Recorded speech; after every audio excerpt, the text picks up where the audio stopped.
Hey, what's up, YouTube? This is Game on Cloud 9 here, and I'm here to bring you guys new Bleach Chapter 528 prediction. Now, here's the thing. This Bleach chapter was a pretty good chapter this week. But there was one thing that just really bugged me, and actually it kind of carried over from last week's chapter. And I was hoping that this week Kubo was actually going to go ahead and maybe clarify or explain something that was very crucial to me that we didn't get this week. And I mean, there's always a possibility we'll get it in the future, but right now it kind of seems as if we won't really get it. I would say at least in the current storyline, like maybe it'll be something that's explained in one of the data books, and that is Unohana Yachiru's Bankai. That was not explained at all. I know it's kind of weird for me to start off a prediction without even really, or I should say prediction slash review without really getting into the whole overall chapter. Like I usually do a synopsis and get my prediction, but that was something that really kind of bothered me a little bit because right now it seems as if Unohana has just died, and again, there's no Bankai explanation. Now, I'm not the type of person that needs like a bunch of different things, or I need like a long list of things, or this is how the Bankai works. It does this, this, and this. But I kind of feel as though we should have got a panel or something of explanation.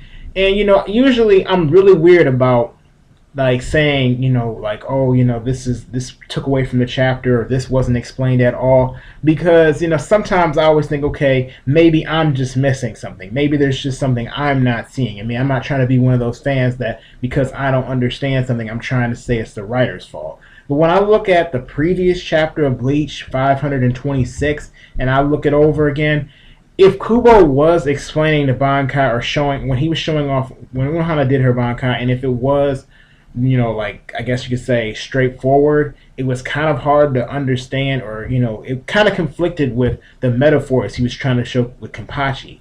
So I kind of feel as though if he was showing it, I don't feel like he really did a good job with it. And I'm not trying to dock it from the previous chapter, but in this week's chapter, I was expecting some type of panel or something of Unohana just saying, it does this, or even Zaraki Kenpachi saying something about her Bankai to let her know this is what it does. But anyway, yeah, I mean the chapter was pretty good. I mean the beginning part of the chapter, I like the like when I look at the manga stream translation, I love the cover page that they had in the beginning with Unohana and seeing her Bankai, and she's like holding it like this, so it's pretty sweet. It looks like it's obviously covered in blood. It's red. And the chapter pretty much was basically half of it's about Unohana's death. The last half is about Ichigo. We see Unohana start to slowly die, and of course Zaraki Kenpachi, he's screaming like, "Don't die, don't die! I can't believe you're gonna die." And she's like, "It's all right."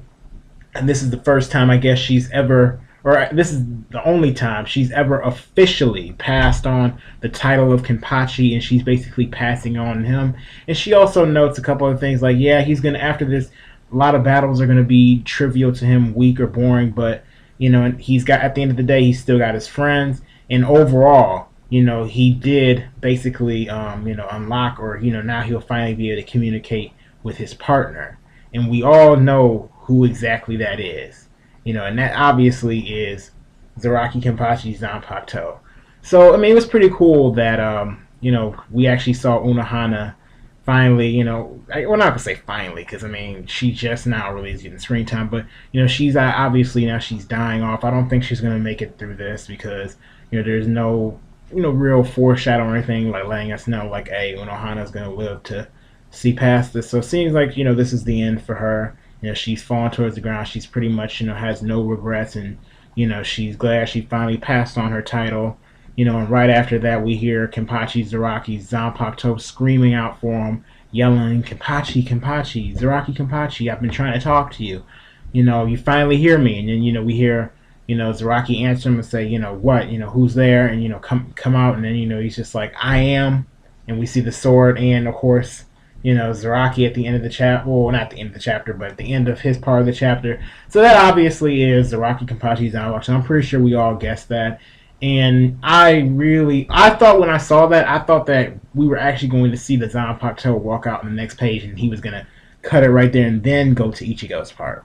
But, Kubo, he's loving to tease us. I mean, we didn't get to see Grimjo. Now we're not getting to see the Zanpakuto. I'm like, Kubo loves to tease us with this stuff to hold on to this stuff, make us wait. So, just have to wait and see what his Zanpakuto's name is and what his Zanpakuto looks like, as well as his Zanpakuto's ability.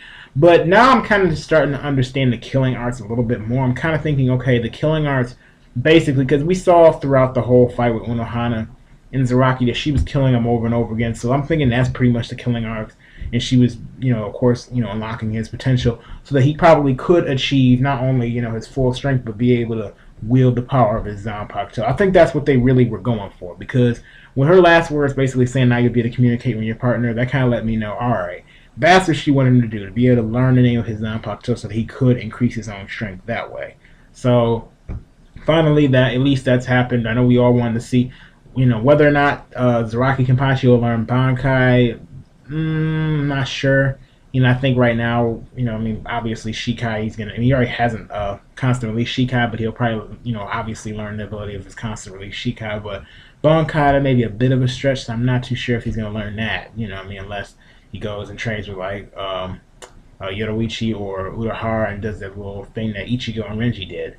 But yeah, right after that we had Ichigo went back to his training with him and Renji, and we found out Renji passed the test with the Asauchi, and the Asauchi have chosen him. And of course, we have Oetsu. He's applauding Renji for his accomplishment, and then he's basically just like, Ichigo, you failed. And we see Ichigo just laying fat on the ground, looking pretty silly, no Zanpakuto or anything, looking tore up, bloody. And right after that, he's telling Ichigo, well, pretty much you're out of here. You can go now. And Ichigo's like, oh, time's not up. What's going on? And he's like, well, I'm like, I've already made up my mind. And the Asauchi, didn't pick you, so now it's time for you to go. And then, Ichigo, of course, he gets mad. We all know Ichigo wants to become, pretty much he wants to be able to protect his friends, gain the power he needs, get his power back with Zangetsu, and he's asking, what about Zangetsu? I can't just leave here right now. All we went through. And, Oetsu pretty much is just like, well, you can't do it right now. I won't, I won't fix Zangetsu. You're not going to be able to make me fix Zangetsu. So pretty much he tells Ichigo, I'm going to, like, you're just a human. You're not, I should have expected, you're not a true Shinigami like Renji. And, pretty much you have to go back to your roots. Ichigo pretty much refuses, try to rush in and attack Oetsu, and then Oetsu uses some type of Kido or something. But basically, I'm assuming he used a different version of maybe the Senkaimon and sent him into the Senkaimon, which sends him back, obviously, to the human world. It kind of reminds me of, like, the Garganta in a way, the way it opened, because we know usually with the Senkaimon, those doors open up, but instead with this, it was kind of looked like the Garganta, so I'm assuming that he threw him back into the human world since he said he had to return to his roots, and even if it means he can never return back to Soul Society. So obviously Ichigo, he's being sent back. I'm thinking he's being sent back to human world at least, and that's pretty much the end of the chapter. Now I'm thinking that Ichigo, because Ichigo to me pretty much was a cliffhanger this week. I'm wondering if maybe he's not going to learn, or I guess obviously he's got a. There's something with this Asauchi. There's a reason why they didn't pick him, because I guess he didn't. I guess you could say he didn't need the Asauchi like Renji did. Like Renji, grew and trained with Asauchi. As far as Ichigo, he didn't necessarily have them. He has a constant release Shikai. So I'm kind of thinking that Ichigo. I'm kind of wondering if, since he's saying he's not a true Shinigami and he's a human, if maybe he's going to take up more on his Quincy aspect. Like he's going to start learning his Quincy powers more now that he's heading back, because he hasn't been back in the human world since the beginning of this arc. I mean, the beginning of this arc is where he's in human world. He interacted with Ivan, and of course Ivan went ahead and he fought against him, and then they went and tried to get help Nell out and all them. So I mean, he hasn't been back since the beginning of this arc, so he hasn't even been able to talk to Uryu or tell him about the Quincy's or anything. So I thought this would be the perfect time for him to tell Uryu what's going on, and maybe Ryuken or maybe Ishin will discover Ichigo's powers are a little bit different now. He's discovered his Quincy side, and maybe they'll start to train him right now. Maybe he'll start Quincy training right now and go back to Bankai training later. I mean, that's just a thought. I mean, maybe not, only because the main focus right now seems to be on the Royal Guard Bankai training Zanpakuto learning their name. So he may not do it right now. That may be something safe for later. But, I wouldn't be surprised since they are talking about you have to go back to your roots. You have to crawl before you can walk, kind of thing. So maybe it'll be later. Maybe Ichigo, if he does decide, do whatever Oetsu is telling him he needs to do, maybe Ichigo will finally learn like Kido and all that, like after, like truly learning, what Shinigami are supposed to learn. Like maybe he'll go to Urahara. Urahara will actually, show him the way Shinigami are truly born, at least in Soul Side, the way they train up. Because, if he's talking, like maybe there's a certain method that Renji knows, or a certain method that Ichigo didn't learn, because we all know Renji did have an Asauchi at one point, since it was a regular sword, to where Ichigo, when he first, of course, unlocked his powers, he like had Zangetsu straight in his hand. So I'm not too sure. I mean, this chapter at the end, I get a little confused on the Asauchi thing sometimes, but I thought it was good for the most part. Cut into 2 parts. So overall, the setup was nice, and not much else to say about it. I mean, the Zanpakuto, of course, Zaraki learned Zanpakuto. That was definitely, pretty cool. We all wanted to know that for the longest amount of time. We still don't know the name of it, but it was a good cliffhanger on Zaraki's end, and good cliffhanger on Ichigo's end. Definitely giving us a slight twist to the story for Ichigo, and, wondering what's going to happen next.